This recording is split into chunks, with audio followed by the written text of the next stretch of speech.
Dr. K.S. Ramakrishnan is working as an assistant professor, School of Education, Tamil Nadu Open University, Chennai 15. He has been teaching science education, environmental science, educational technology and research methodology in various colleges of education and Tamil Nadu Open University for the past 9 years. He has guided so many M.Ed, M.Phil and PhD students. His current research areas are environmental education, educational technology and media and communication. He has conducted various workshops on ICT usage in education, Wiki Educator, e-content development and educational research methodology. He had attended many online workshops on Moodle, learning analytics. He has published 6 books and many articles in national and international journals of repute. He regularly gives plenary and keynote speeches on environment and ICT related issues at various national and international conferences. He has delivered 28 episodes of the program Pudiyodor Ulagam at All India Radio, Chennai, related to various new developments in science and technology.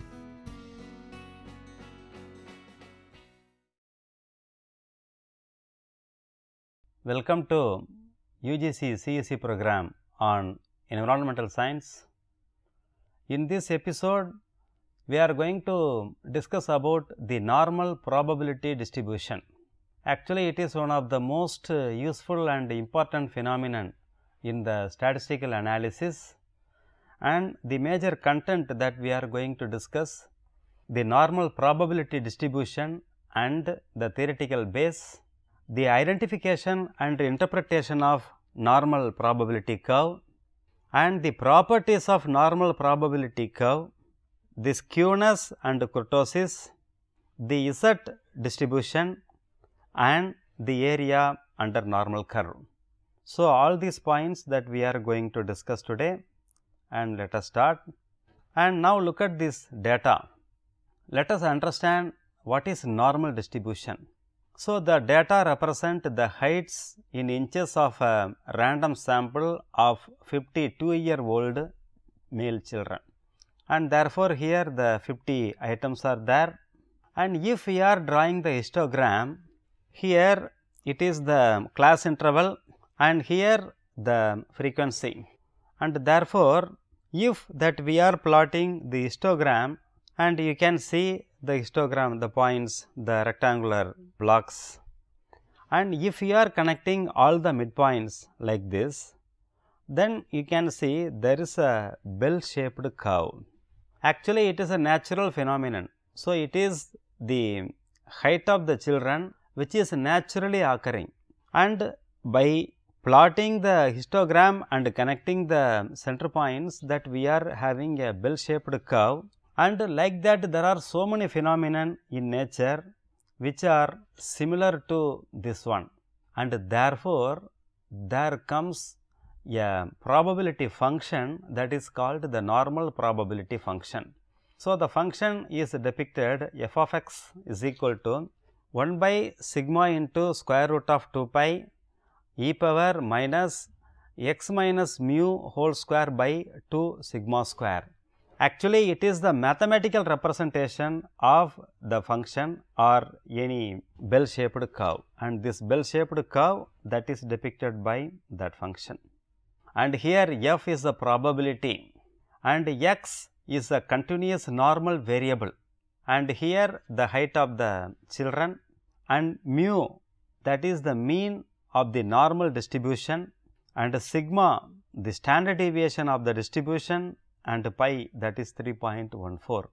And therefore, what is the meaning of this function f of x? So, it is telling what is the probability to find out a particular item with a value x, and where mu and sigma are given. That means, if we know mu and sigma, we can exactly find out what is the probability of finding that particular value, and that means this normal probability function is very much useful for our future calculations and statistical analysis. And now, many dependent variables are commonly assumed to be normally distributed in the population. So, if you take any population, most of the phenomenon they are bell shaped. See, for example, if you take the height of the children in the class, or the mark obtained by the students in the class, or the weight of fishes, the height of trees, all these are mostly following the normal distribution. And if a variable is approximately normally distributed, we can make inference about the values of that variable, and therefore, it is one of the most important probability function in the statistical analysis, and in this episode we are going to discuss about it thoroughly. And the normal distribution and its properties are well known, and if our variable of interest is normally distributed, we can apply what we know about normal distribution to our situation and find the probabilities associated with the particular outcome. And therefore, we can extrapolate. If we come to know that a particular distribution is following the normal distribution, all the properties associated with the normal distribution are coming into existence, and therefore, we can even predict, we can compare, we can extrapolate, or we can analyze statistically also, and therefore, that we are going to discuss about it extensively. And what is the shape of a normal curve? It is always some sort of a bell curve. That means, at lower values are somewhat less, and it is a mean and the upper values, and therefore, it is asymptotic at both sides, and it is symmetric with respect to the mean, and therefore, this is one of the property of the normal distribution function. And some more properties, it is symmetrical around the mean. That means, with respect to the mean, it is both side symmetrical, and it is bell shaped and asymptotic at the extreme. Asymptotic means it is not touching the 0, but almost that it is touching 0, and therefore, that is called asymptotic. That means, it is almost parallel to the x axis. The mean, the median and the mode all have the same value, and it can be specified completely once the mean and standard deviation are known.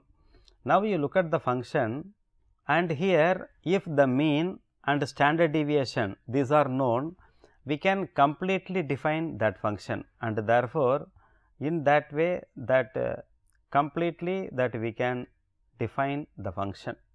So, here the mean, median and mode all are meeting at the same point. And some more properties, it is unimodal. Unimodal means it is having a single mode, because you look at the diagram, only a single mode that it is having. And the maximum height of the curve always occur at the midpoint. The height of the curve declines symmetrically in either direction from the maximum point, and the point of influx occurs at plus or minus sigma.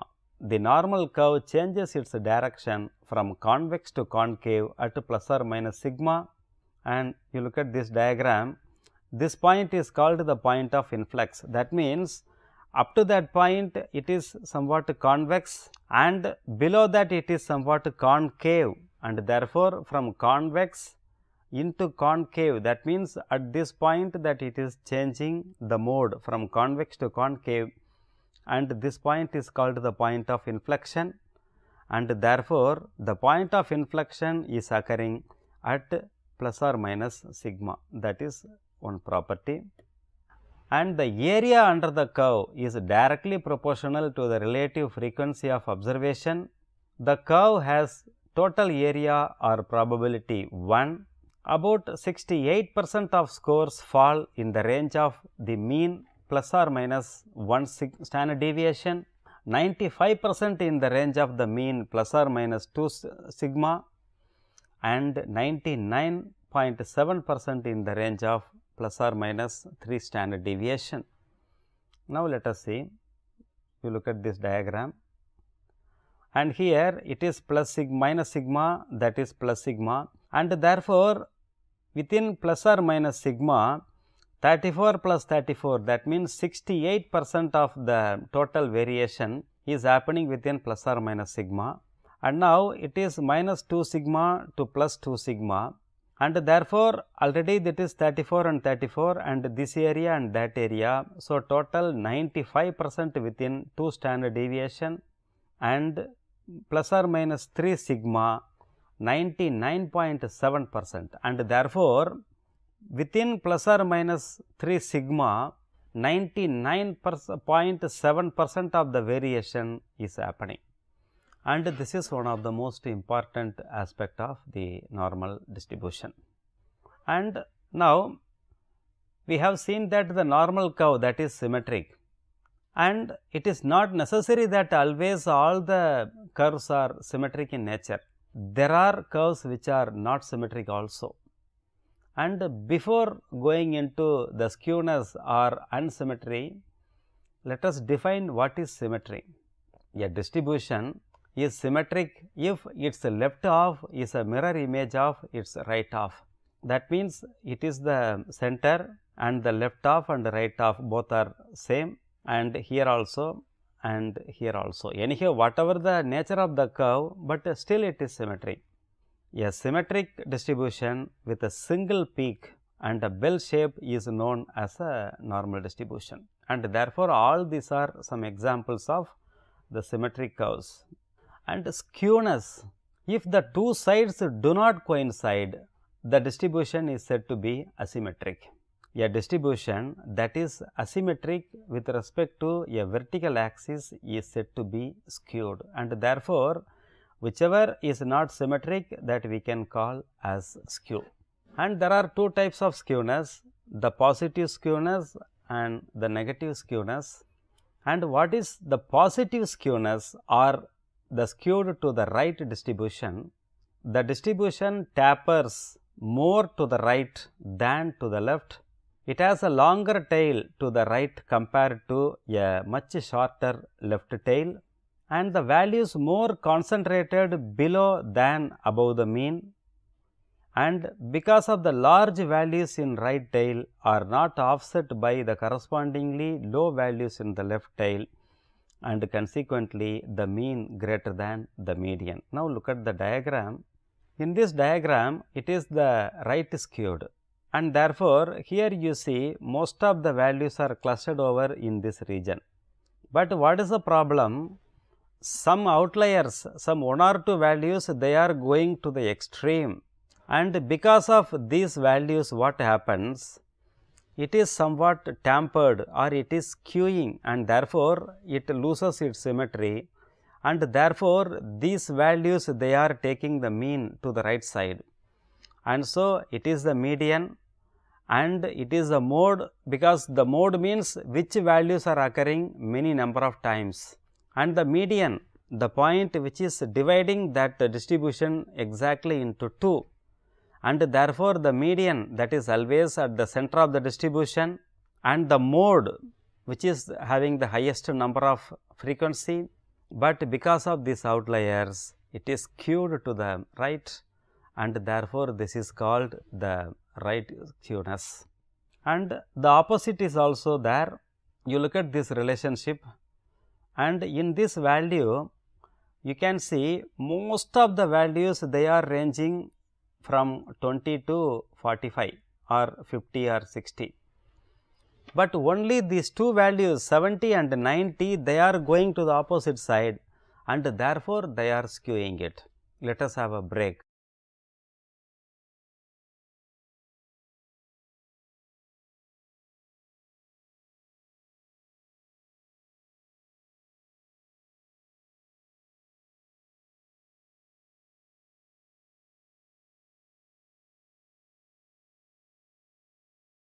Welcome back.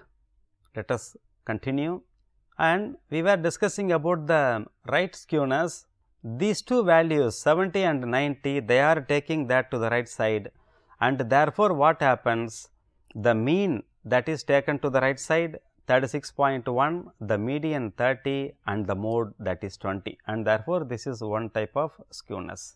And the reverse or alternate, the left skewness, and here the distribution tapers more to the left, has longer tail to the left compared to a much shorter right tail, and the values more concentrated above than below the mean, and because of the small values in the left tail will make the mean to pass towards the left, and therefore, here exactly the opposite phenomenon.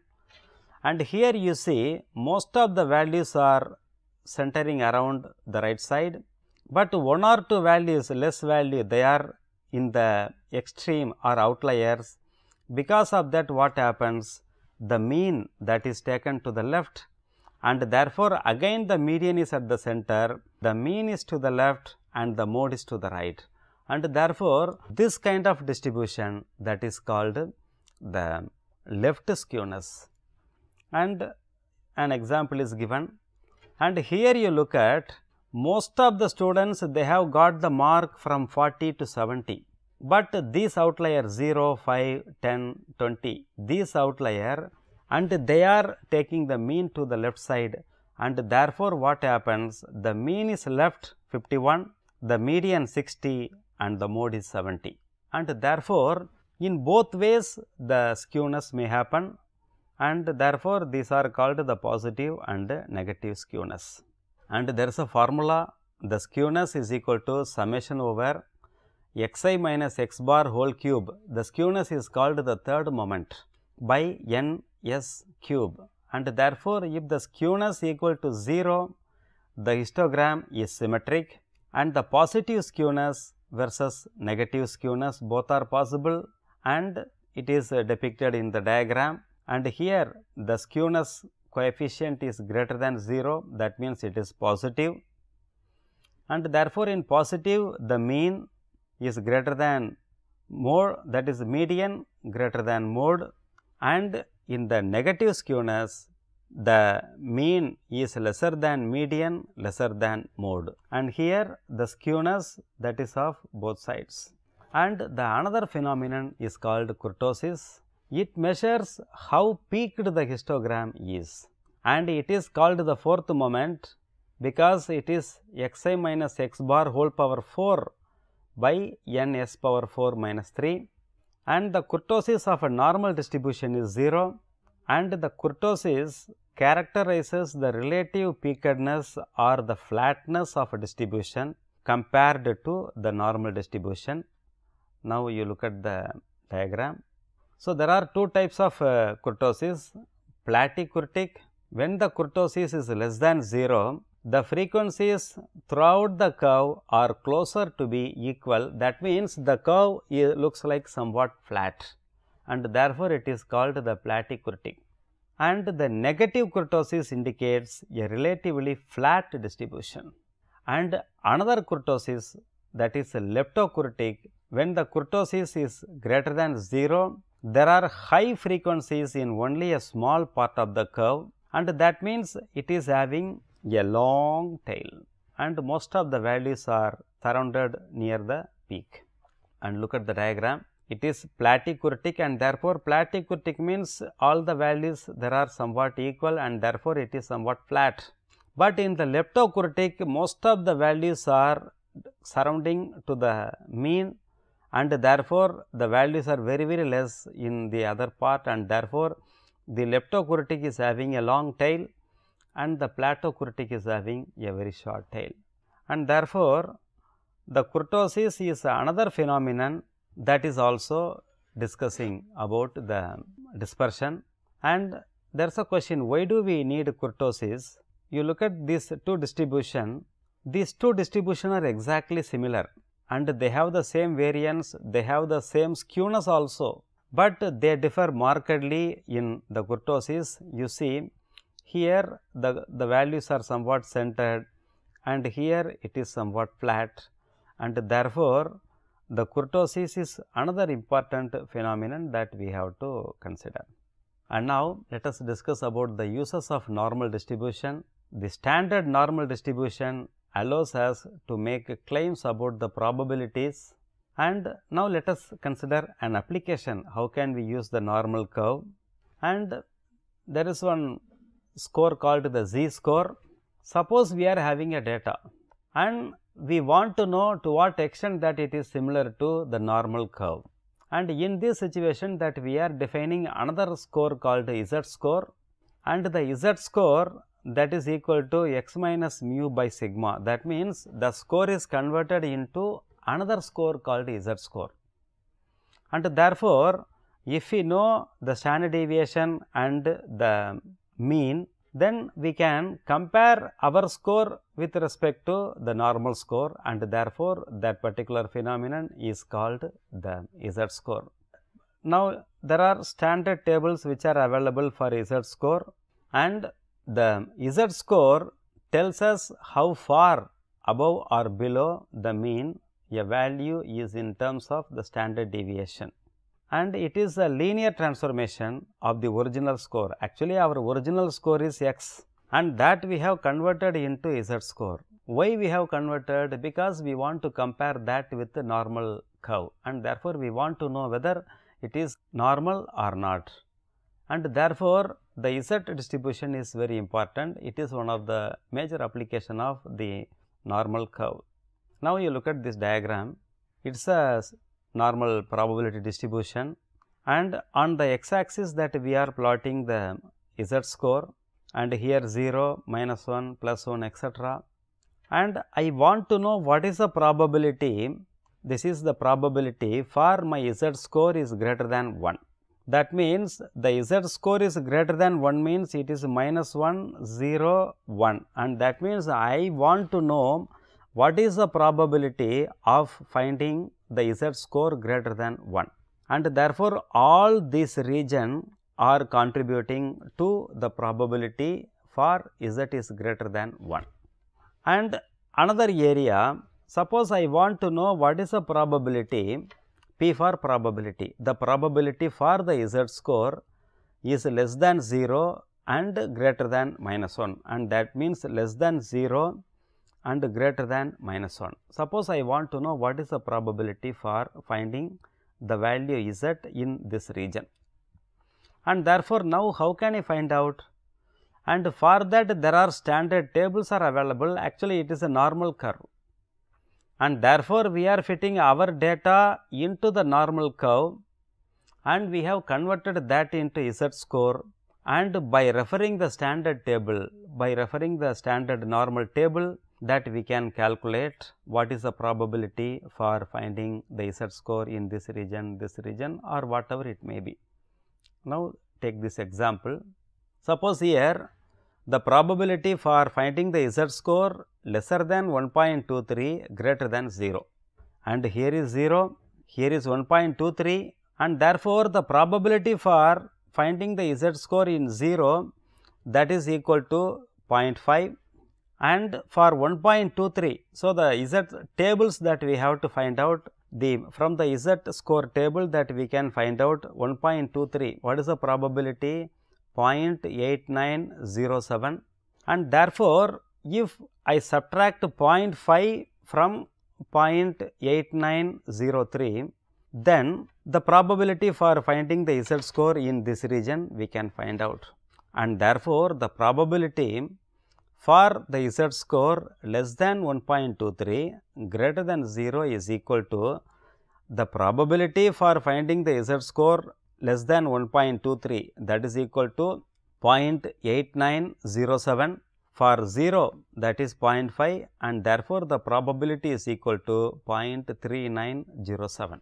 And therefore, without plotting the normal curve for our data, by converting that data into the Z-score and fitting that into the normal distribution, we can easily find out the probability, and therefore, it is one of the major application of normal curve. And like that, there are many other applications are there, and this is also similar. The probability for Z less than 0.78, greater than -1 point, that means in this region. The same logic 0.7823 for this and 0.1151 for this, and therefore, this minus that will give you this one, and therefore, it is also similar application. And now, what are the common applications of normal distribution?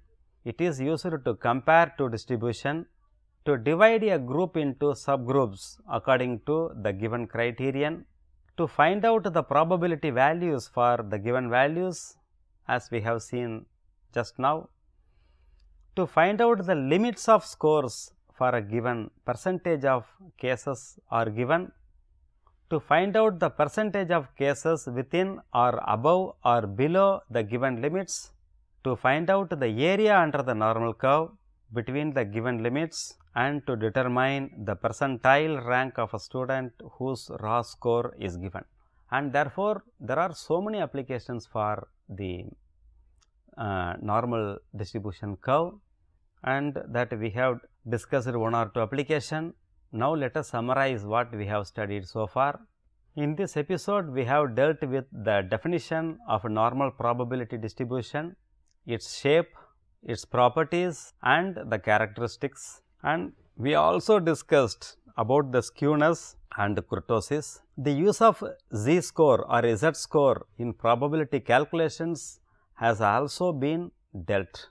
And so, in this episode we have discussed about all these points. Now, let us have some questions. The first question: which is a better measure of average for a skewed distribution? Suppose some distribution is skewed, what is a better measure for average, whether it is a median or the mean, and why? The second question: how many modes would you expect for the distribution of the last digit of your phone number? For example, all of you are having your telephone and you take the last two digits, for example 7814, something like that. And if you are plotting that two digits only as a probable distribution, how many modes that you can expect and why? The third question: what is obtained by finding out the area under the probability curve? Suppose if you are finding out the area, what is it? And the fourth question: define positive and negative skewness. The fifth one: write two uses of normal distribution. And the sixth question: what are the two types of kurtosis?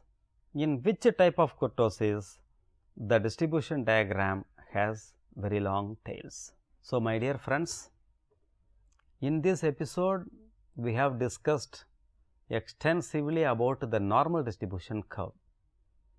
And the normal distribution curve is a very common phenomenon. Most of the physical phenomena, they are exhibiting the bell shaped or normal distribution property, and therefore, it is one of the most extensive application in statistical analysis, and that we have discussed about the Z-score also. So, with that we are concluding this episode. Thank you.